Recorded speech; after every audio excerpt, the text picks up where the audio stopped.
ये कोई ऐसा वैसा इलाका नहीं, प्रधानमंत्री नरेंद्र मोदी का संसदीय क्षेत्र है वाराणसी।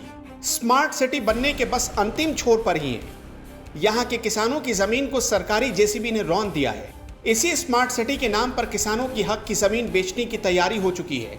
स्मार्ट सिटी बनाने के लिए स्पेशल लैंड पुलिंग योजना के तहत किसानों की जमीन को विकसित करके बेचने की योजना है।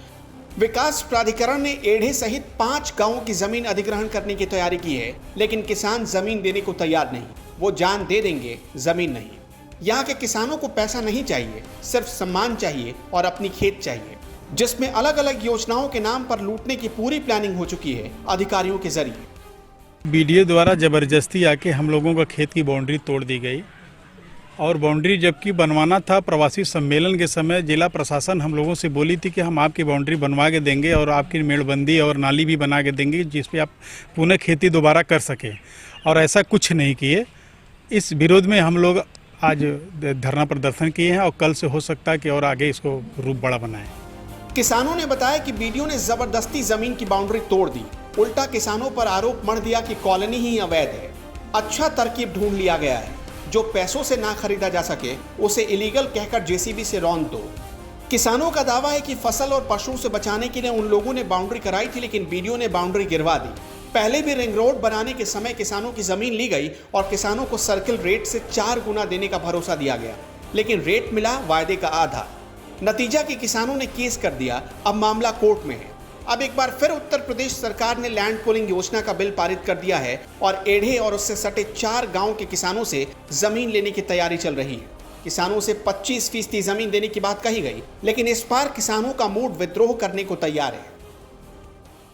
हमारी रणनीति यही है कि अब अगर ये फिर दोबारा ऐसा कुछ हरकत करते तो हम लोग फिर धरना प्रदर्शन पे बैठेंगे, वो भी जिला प्रशासन के सामने जाके भूख हड़ताल पे बैठेंगे जरूरत पड़ेगी तो।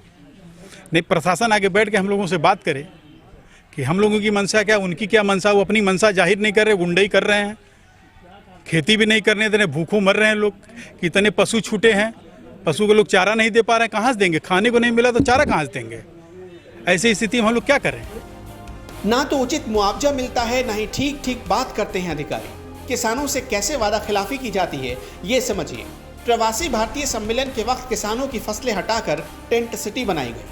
जिला प्रशासन ने तब कहा था कि उचित मुआवजे के साथ साथ किसानों को 2 साल की फसल का पैसा भी चुकाया जाएगा, पर यह तो आई गई वाली बात हो गई। अभी भी 108 किसानों का मुआवजा बाकी है। मुआवजा मांगो तो अधिकारी गुंडाई पर उतर आते हैं।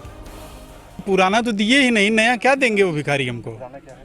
पुराना ये कि प्रवासी के समय हम लोगों से बोले थे कि जो आपका टूटेगा उसका मैं पैसा दूंगा, जो भी क्षति होगा क्षतिपूर्ति मैं पूरा करूंगा, और साथ में जो किसान का 2 साल का फसल का पैसा भी मैं दूंगा, जिसमें 108 किसानों का पैसा आज भी नहीं दिए।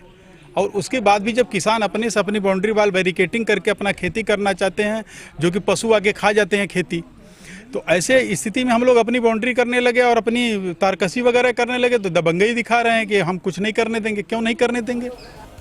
जिस देश में किसान महान कहलाता है, उसी देश में किसान जलील होता है, गाली खाता है, और वाराणसी से आई खबर इसका सबसे बड़ा सबूत है।